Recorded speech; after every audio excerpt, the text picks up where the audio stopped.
একটা মহাপীঠ, এটা 51 পীঠের শেষ পীঠ। হ্যাঁ, 50টা পীঠ পড়েছে, লাস্টে পড়েছে এখানে কাকা কোমরটা।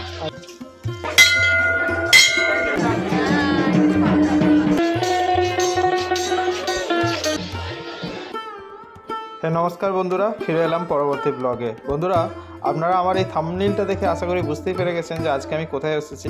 হ্যাঁ বন্ধুরা, আজকে এসেছি সতী মায়ের 51তম পীঠস্থান কঙ্কালীতলা, যেটা রয়েছে বীরভূমের বোলপুরের একদম কাছাকাছি জায়গায়। আজকের ব্লগটায় আমি আপনাদেরকে এই কঙ্কালীতলার ইতিহাস তো বলবোই, কঙ্কালীতলার মন্দিরকে ঘুরে দেখাবো, আর কঙ্কালীতলার মায়ের পাশেই একটি শিব মন্দির রয়েছে, এই মন্দিরটিও ঘুরে দেখাবো, আর সেখানকার পুরোহিতরা কি বললো দুই মন্দিরে সেগুলোও আপনাদেরকে এই ভিডিওর মাধ্যমে তুলে ধরবো। আর কখন আসবেন এই মন্দিরে, কখন খোলা থাকে, কিভাবে আসবেন, সমস্ত কিছু এই ব্লগের মাধ্যমে আমি জানিয়ে দেবো আপনাদেরকে। তো বন্ধুরা, আমি এখন কঙ্কালীতলাতে আছি, যেটা রয়েছে বোলপুর থেকে 8 কিলোমিটার দূরে। কঙ্কালীতলা বলে এক জায়গা আছে, সেই জায়গাতেই রয়েছে এই কঙ্কালীতলার মা যে মন্দিরটা। আজকে 51তম পীঠস্থান এটা, ঠিক আছে।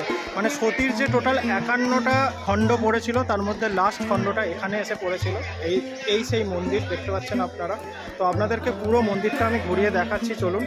শান্তিনিকেতনে বেড়াতে গেলে কঙ্কালীতলা মন্দিরে যাননি বা পুজো দেননি এমন মানুষ খুব কমই মিলবে। পর্যটকদের কাছে জনপ্রিয় তো বটেই, এই শক্তিপীঠ স্থানীয়দের কাছেও অত্যন্ত প্রসিদ্ধ। বীরভূম জেলার বোলপুর থেকে 9 কিলোমিটার দূরে কোপাই নদীর তীরে শক্তিপীঠ কঙ্কালীতলা। প্রাচীনকালে এই জায়গাটি কাঞ্চি নামে প্রসিদ্ধ ছিল। তন্ত্রচূড়ামণিতেও এই স্থানের উল্লেখ আছে। পাঠ নির্ণয় তন্ত্র অনুসারে এখানে সতীর অস্থি পড়েছিল, সেই কারণে এই পীঠের নাম হয় কঙ্কালীতলা। আবার ভারতচন্দ্রের অন্নদামঙ্গল কাব্যগ্রন্থে লেখা রয়েছে এখানে সতীর কোটি দেশ বা কোমরের অংশটি পড়েছিল। তবে এই শক্তিপীঠ নিয়ে শাস্ত্র ও মানুষদের মধ্যে মতানৈক্য রয়েছে। সতী মায়ের পবিত্র 51 পীঠের অন্যতম পীঠ এই কঙ্কালীতলা। এই স্থানে দেবীর কাঁক পড়েছিল। এই শক্তিপীঠের দেবী গর্ভা দেবী নামে প্রসিদ্ধ ও ভৈরব রুরু নামে পূজিত হয়। বন্ধুরা, এই বীরভূমেই রয়েছে টোটাল 5টি সতীপীঠ, আর বীরভূম জেলার অন্যতম সতীপীঠ হলো এই কঙ্কালীতলা। এটা 51 পীঠের শেষ সতীপীঠ হিসেবে খ্যাত। বলা যায় এখানকার প্রধান আকর্ষণ হলো কুণ্ড। এখানেই নাকি নিমজ্জিত অবস্থায় রয়েছে মায়ের কাঁখাল। হ্যাঁ বন্ধুরা, এই কুণ্ডেরই ঈশান কোণে দেবী সতীর কাঁখাল নিমজ্জিত অবস্থায় রয়েছে বলে সবাই মনে করেন। দেবী ছাড়াও কুণ্ডে পঞ্চশিবে অবস্থান। এই কোমর বা কাঁখাল থেকে স্থানীয়ভাবে দেবীর নাম রাখা হয়েছে কঙ্কালী। তবে পৌরাণিকভাবে এখানকার দেবী বেদগর্ভা নামে পরিচিত। প্রচলিত নামানুসারেই এলাকার নাম রয়েছে কঙ্কালীতলা। এই মন্দিরের ভেতরে পাথরের বেদির ওপর সতীর কালীরূপী একটি চিত্রপট রয়েছে। চৈত্রী সংক্রান্তিতেই দেবীর মূল উৎসব হয় এখানে। সেদিন কুণ্ডেই মায়ের পুজো করা হয়। সে সময় মন্দিরকে ঘিরে মেলাও বসে। এছাড়া পৌষ সংক্রান্তি ও কৌশিকী অমাবস্যাতেও খুব বড় করে পুজো হয় এখানে। মন্দিরে আমরা পূজাও দিলাম। একদিকে যেমন এই জায়গায় এই মন্দির চত্বরে গা ছমছম রূপ, অন্যদিকে মন্দির চত্বরে বসে বাউল সাধকদের বাঁশির সুর মনকে নিয়ে যায় শান্তির নির্জনতা। হাজারো শব্দের মায়াজালে আবদ্ধ শহুরে মন মুহূর্তে পৌঁছে যায় কোনো সুদূরের পারে। কঙ্কালী মন্দিরের অবস্থান প্রকৃতির মাঝেই। মন্দিরের আশেপাশে আজও বিশাল বনস্পতির সুনিবিড় ছায়া। খানিক দূরত্বেই রয়েছে মহাশ্মশান। বহু তন্ত্র সাধক সাধনা করে গেছেন এই জায়গায়। এখনো এই মন্দির তন্ত্র সাধনার পীঠস্থান হিসেবে খ্যাত। এই মন্দিরে ভক্তরা মনস্কামনা জানিয়ে দীপ জেলে এখানকার এই মহাকুণ্ড প্রদক্ষিণ করেন। শান্তিনিকেতনে এলে এই মন্দিরে আসেন প্রায় সমস্ত দর্শনার্থীরাই। মায়ের পুজো দেন, সুশৃঙ্খলভাবেই দেওয়া হয় এখানে পুজো। কোনো পাণ্ডার দাপট নেই, কড়া বিধি নিয়ম নেই। মনের আনন্দে দেবী পটে হয় এখানকার পূজা। গাড়ি রাখার সুবন্দোবস্ত ব্যবস্থাও রয়েছে। শোনা যায় এখানকার কুণ্ডের মধ্যে কয়েকটি পাথরের খণ্ডও রয়েছে, যেগুলোকে সাধকরা দেবীর দেহের অংশ হিসেবে চিহ্নিত করেছেন। এই পাথরের খণ্ডগুলি 20 বছর অন্তর কুণ্ড থেকে তোলা হয়। পরে পুজোর পর সেগুলি পুনরায় কুণ্ডের জলে ডুবিয়ে দেওয়া হয়। শোনা যায় কঙ্কালীতলার কুণ্ডের সঙ্গে কাশীর মণিকর্ণিকা ঘাটের সরাসরি সংযোগ রয়েছে। কঙ্কালীতলার সঙ্গে জড়িয়ে রয়েছে নানা রকম অলৌকিক ঘটনা, তাই পর্যটকদের কাছে এই স্থান আকর্ষণীয় হয়ে উঠেছে। শোনা যায় এখানে একসময় ছিল শুধু এই কুণ্ড বা পুকুরটি, পরে তার পাশেই তৈরি হয়েছে মন্দির। আজও সেই কুণ্ডের জলে নামতে সাহস পান না ভক্তরা। তারা মনে করেন সেখানে রয়েছে দেবী সতীর কঙ্কাল, তাই ওই কুণ্ডে নামলে তাদের ক্ষতি হবে। প্রচণ্ড গরমে যখন অনেক পুকুরের জল শুকিয়ে যায়, তখনও এই কুণ্ডের জল কিন্তু ভরাই থাকে। ভক্তদের বিশ্বাস এই কুণ্ডের সঙ্গে সুরঙ্গের মাধ্যমে কোনো নদীর যোগ আছে, সেই কারণেই কুণ্ডের জল কখনোই শুকায় না।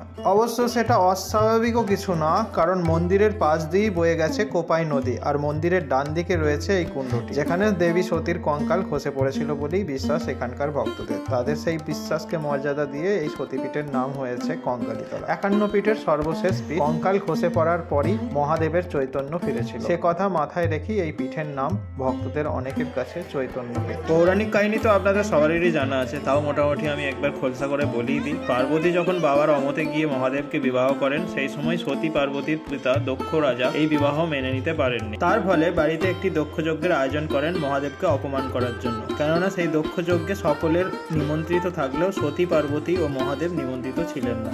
এমন পরিস্থিতিতে খবর পেয়ে পার্বতী পিতৃগৃহে গিয়ে উপস্থিত হন। তারা কেন নিমন্ত্রিত নন এমনটা জিজ্ঞাসা করতেই দক্ষ রাজা মহাদেবকে অনেক অপমান করতে শুরু করেন। স্বামীর সেই অপমান সহ্য করতে না পেরে সতী দক্ষ যজ্ঞের জ্বলন্ত আগুনে আত্মাহুতি দেন। এই খবর পেয়ে মহাদেব একেবারে উন্মাদ পাগল হয়ে যান আর সেই স্থানে পৌঁছে দক্ষ রাজাকে হত্যা করেন। দেবীর প্রাণহীন দেহ কাঁধে করে তুলে নিয়ে তাণ্ডব নৃত্য শুরু করেন। সেই তাণ্ডব নৃত্য করার ফলে পৃথিবীতে শুরু হয় মহাপ্রলয়। সেই প্রলয়ের মধ্যে দিয়ে পৃথিবী ধ্বংস হওয়ার উপক্রম হয়। তাই প্রলয় থামানোর জন্য একমাত্র উপায় ছিল মহাদেবকে শান্ত করা। আর মহাদেবকে শান্ত করতে গেলে দেবীর দেহকে খণ্ড খণ্ড করতেই হবে। সেই কারণে বিষ্ণু সুদর্শন চক্র দিয়ে দেবীর দেহকে 51টি খণ্ডে বিভক্ত করে ছড়িয়ে দেন। সেই দেহ অংশগুলি পৃথিবীর বুকে যে যে জায়গায় পতিত হয়েছিল সেই জায়গায় গড়ে উঠেছিল এক একটি সতীপীঠ বা শক্তিপীঠ। কাহিনী অনুসারে দেবীর কঙ্কাল অথবা হাড় এই কঙ্কালীতলা অর্থাৎ শান্তিনিকেতনের বোলপুরের এই স্থানেই পতিত হয়েছিল। সেই থেকে এই শক্তিপীঠের নাম কঙ্কালীতলা শক্তিপীঠ, যা কিনা স্থানীয় মানুষজনদের কাছে কঙ্কালীতলা মন্দির হিসাবে পরিচিত। বন্ধুরা, শুনবো এখানকার পুরোহিত বৈদ্যনাথ চক্রবর্তী কি বললেন। এখন আমাদের সামনে উপস্থিত হচ্ছে আমাদের এখানের কঙ্কালী মায়ের এক পুরোহিত। বলছিলাম এখানে এই মা এত বেশি জাগ্রত কেন? এখানকার ব্যাপার হচ্ছে এটা একটা মহাপীঠ, এটা 51 পীঠের শেষ পীঠ। 50টা পীঠ পড়েছে, লাস্টে পড়েছে এখানে কাকাল কোমরটা। কোমর কাক, কাক থেকে এই জায়গার নাম কঙ্কালীতলা। এখানে সারা বিশ্বের লোক আসে, তাদের মনস্কামনা পূর্ণ হয়। 6 বছর আগে আমি ফোন করে আমাদের পশ্চিমবাংলার মুখ্যমন্ত্রী মমতা বন্দ্যোপাধ্যায়কে এনেছিলাম। মমতা বন্দ্যোপাধ্যায় উনি 14 কোটি টাকা দিয়ে এখানটা চেঞ্জ করে দিলেন, এমনকি ইলেকট্রিক একটা চিলি করে দিলেন। আর এখানে যেটা একটা দেখছেন পাশে কুণ্ড ভর্তি জল, ওই জলের ভেতরে মায়ের শিলামূর্তি আছে। শিবের কাণ্ডে ছিল ওই সতীর দেহটা দিয়ে এক একটা নারায়ণ সুদর্শন চক্র দিয়ে এক একটা অঙ্গ এক এক জায়গায় কেটে ফেলেছিলেন। লাস্টে শিবের কাণ্ডে ছিল কাকালটা কোমরটা, ওইটা নিয়ে এখানে নামিয়ে দিয়েছিলেন। যে গঙ্গাকে আহ্বান করে জল দিয়ে মাকে কাপড় পরিয়েছিলেন, জলটা মায়ের কাপড় সব ঢেকে দিয়েছিলেন। কাশীর গঙ্গার সঙ্গে এই জলের সুরঙ্গ পথ আছে। পৃথিবীর জল শুকিয়ে গেলেও এখানে জল শুকাবে না, এবং মায়ের যখন ইচ্ছা হবে তখন সুরঙ্গ পথটাতে পলি মাটি জমে যায়। তারপরে সে আস্তে আস্তে জলটা শুকিয়ে যায়, তখন আমরা ওই জায়গাটা সংস্কার করে মাকে কাপড় পরাই, ফল মিষ্টি দিই। সারা বিশ্বে সেই সমস্ত ভক্তরা এসে মাকে স্পর্শ করে, ওখানে নামে জল শুকিয়ে গেল। তারপর 14-15 দিন পর আবার আমরা সেই সুরঙ্গ পথটা যেগুলো পলি মাটিটাতে জমে থাকে ওগুলো সরিয়ে দিই, তখন আবার শুধু করে জল এসে জমে যায়। এটা আমাদের ইচ্ছায় হয় না, এটা মায়ের ইচ্ছায় হয়। আর মায়ের জন্য কি কি বিশেষ প্রথা রয়েছে এখানে? মায়ের বিশেষ কি কি মানে পুজোয় কি কি প্রথা? প্রথা এখানে রয়েছে। সকালে এসে মায়ের প্রথম পুজো হয় একটা, প্রথম সেটা হয় এই আমাদের কুণ্ডের ঘাটে। তারপরে ওই পুজোটাই সারাদিন জল ধরে তো বাইরে হবে না, আমরা ওই ঘরের মধ্যে করি।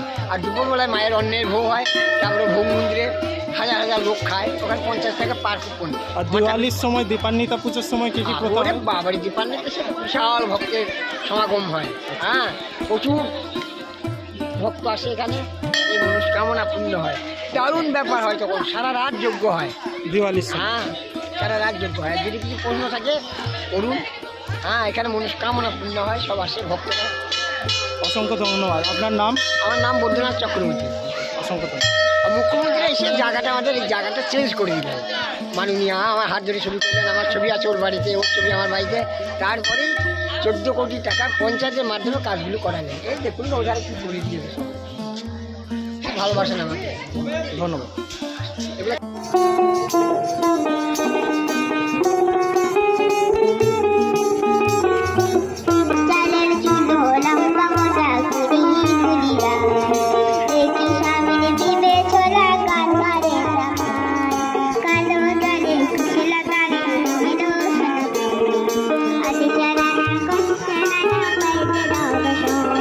মন্দির চত্বরে রয়েছে 5 ধরনের পাতা বিশিষ্ট একটি গাছ বা পঞ্চবৃক্ষ। সেই গাছে মনস্কামনা জানিয়ে ঢেলা বাঁধেন ভক্তরা। কঙ্কালীতলার মায়ের মন্দির দর্শন করে এগিয়ে চললাম এখানকার জাগ্রত শিব মন্দিরের পথে।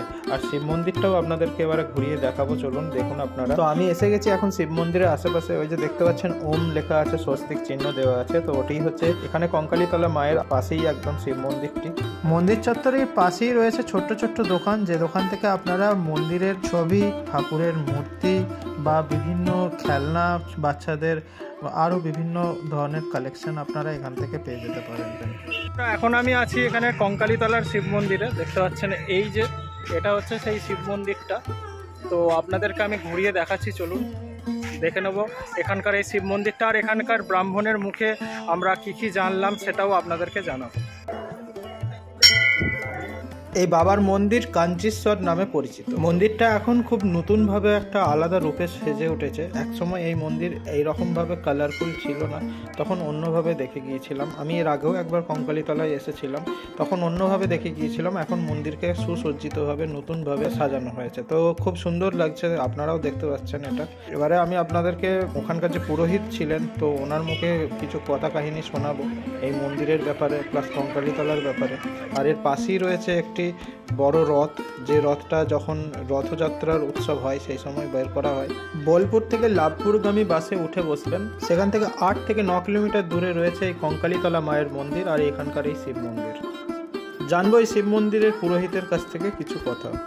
এই মন্দির আজ কতদিন হলো প্রতিষ্ঠিত?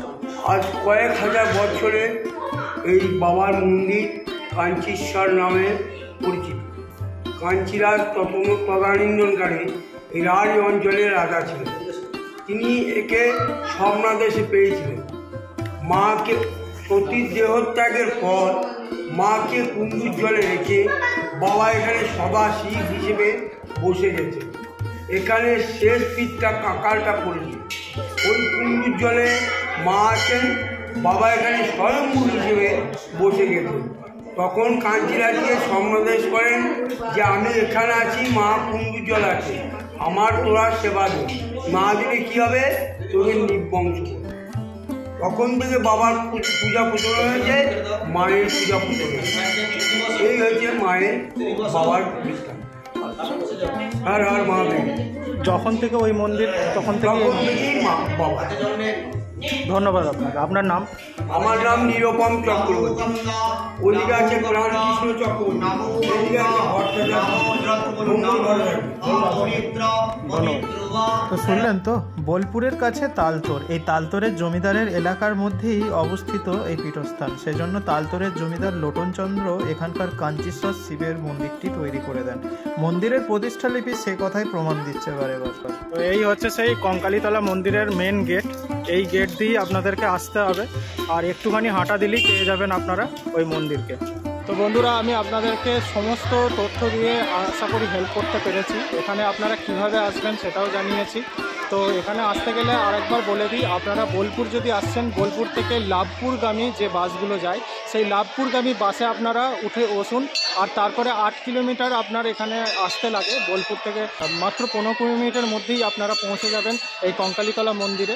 আর এসে আপনারা এখানে মন্দিরের দর্শন করে নিতে পারবেন। তো আপনাদেরকে আমি কালী মন্দিরটাও দেখালাম, আর সাথে শিব মন্দিরটাও দেখালাম। তো আপনাদের এই ব্লগটা কেমন লাগলো অবশ্যই জানাতে ভুলবেন না। আর যারা আমার এই চ্যানেলে নতুন আছেন, অবশ্যই আপনারা আমার এই চ্যানেলটাকে সাবস্ক্রাইব করতে ভুলবেন না। আর আমার সাথে থাকুন। আপনারা দেখছেন দ্য আর্থ এক্সপ্লোরার। পরবর্তী আপডেটের জন্য অপেক্ষা করুন, খুব তাড়াতাড়ি আপনাদের সামনে চলে আসবে আমার নতুন update. Till then take care, bye, জয় শ্রীকৃষ্ণ। সবাই খুব ভালো থাকবেন।